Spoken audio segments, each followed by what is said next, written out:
Welcome back. Well, that's how it went down on the Hangout, but we shift our attention back to the studios where we're being joined by a political scientist, Boladale Adekoya. Thank you for coming on the program. It's a pleasure to be here, Stanley. Of course, now we're looking at this issue. I mean, the statement released by the Senior Special Advisor on Media and Publicity to President Muhammadu Buhari, and he is denouncing, or he's saying the president was not aware of the covenant, now the covenant that was supposedly signed by him and Nigerians before the elections. What do you make of that statement?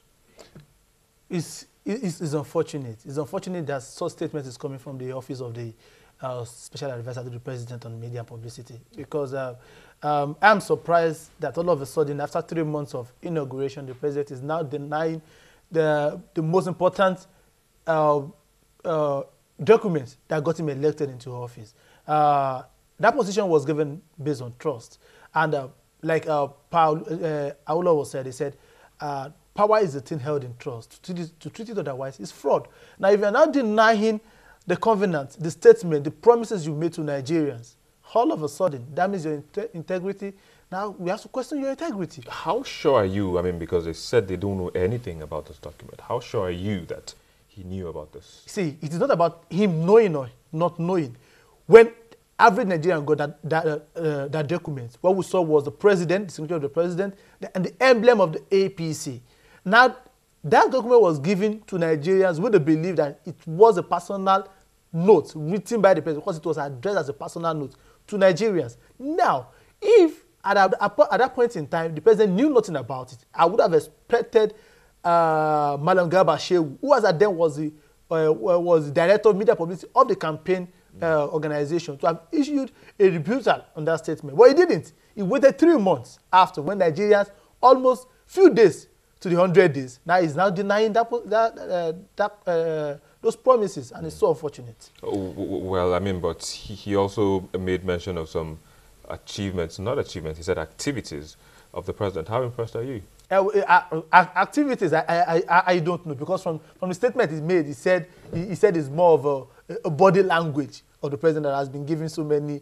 I don't understand body language, because when it comes to public administration, body language doesn't count. It's your action that counts. Now, when he's talking about body language, I think that's one of the political term to tell us that the president has not been doing anything. He should have said, this is what the president has been doing, this is what he has not been doing. And for you to even deny the promises outrightly is barbaric, and is preposterous. I don't expect someone of that caliber, someone of that position, to have done that. So what would you have expected him to do instead? Okay, the usual thing is this. This is what the president has made. This is the promises he made to Nigerians.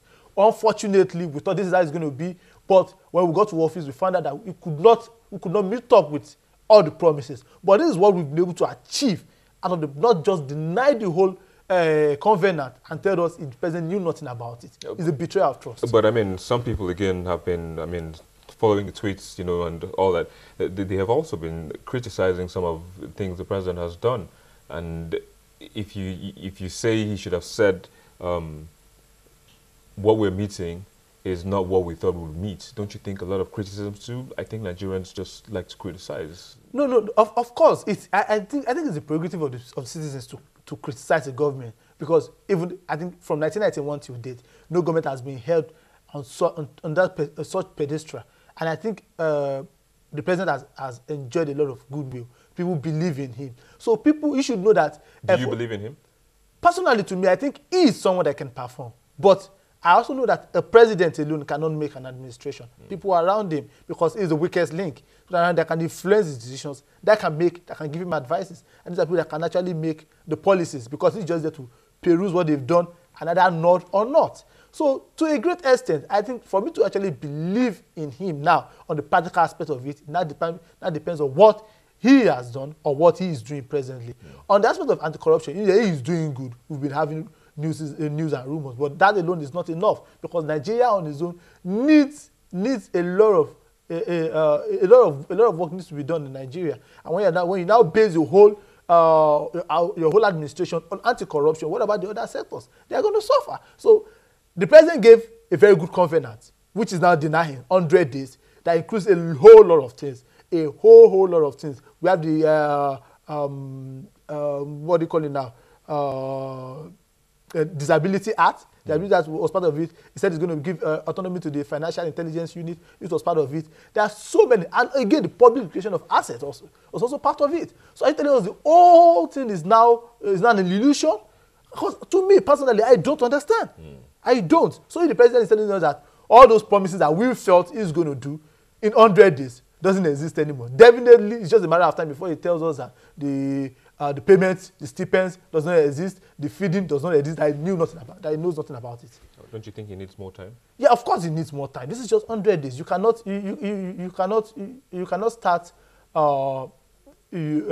start assessing his government in-depthly in just 100 days. But like the saying goes, said for a very good Saturday, it starts from Friday. You know the full step. And the full step in 100 days is coming on the account of denial. Definitely, what should we hope for in the next 4 years? Well, 4 years, I'm not too sure, because if you're spending 100 days, that's about 3 months. So I think you're trying to say 3 years and 9 months. 3 years. Thank you. All right, so well, we have to wait and see 3 years, 9 months to see what will happen eventually. And we just do hope that if that covenant is not what he wanted to sign with the people, probably he has something else in mind. And like you say, you think he can perform. So let's hope so. We keep our fingers crossed. All right, keeping those fingers crossed, keep them crossed, but we have to go now. Boladele Adekoya, thanks for coming on the program. It's a pleasure. Political scientist. Thank you once more. But that's where we are. We have to go now. We'll come back on the break. We'll look at some of the tweets that you sent in and also review the 5 most videos on our YouTube channel in the past week. Please don't go away. We'll be right back after this.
Topping the top 5 videos from bottom is the video of Nollywood star Iniedo stating reasons why she campaigned for Nigeria's former president, Dr. Goodluck Jonathan.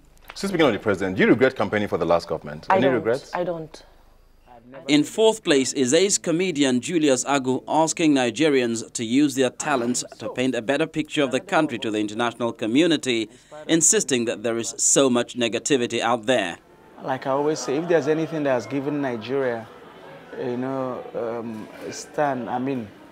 there's anything that has given us that has celebrated us globally, is entertainment.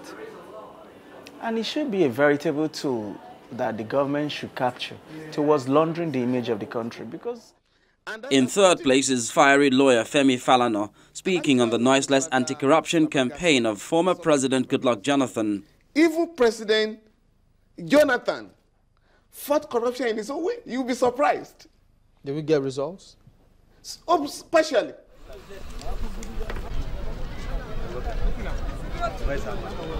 Coming in 2nd position is the video of the Chief of Army Staff after leading Nigerian troops in an offensive against Boko Haram. We are good to go! We are good to go!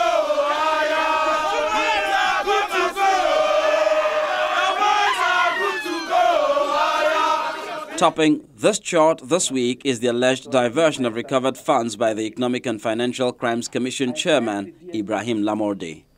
Don't forget that my allegation regarding Bayelsa is that, the overall allegation is that over 95% of offshore seizures never make it to Nigeria. Well, there you go. Those were some of the comments that you sent and also the videos that you watched the most on our YouTube channel in the past week. But as Nigerians daily mark the days the abducted girls have been gone from their loved ones, and more so, think of what could be going on with the girls in the hands of their captives, it remains the prerogative of the government to protect the territorial integrity of Nigeria, protect lives and property, and also return those who have been captured by a ragtag group of criminals. That's how we end this edition of the program, but keep your thoughts coming. Just follow the social media addresses showing on your screen. Thank you for watching. I am Victor Matthias.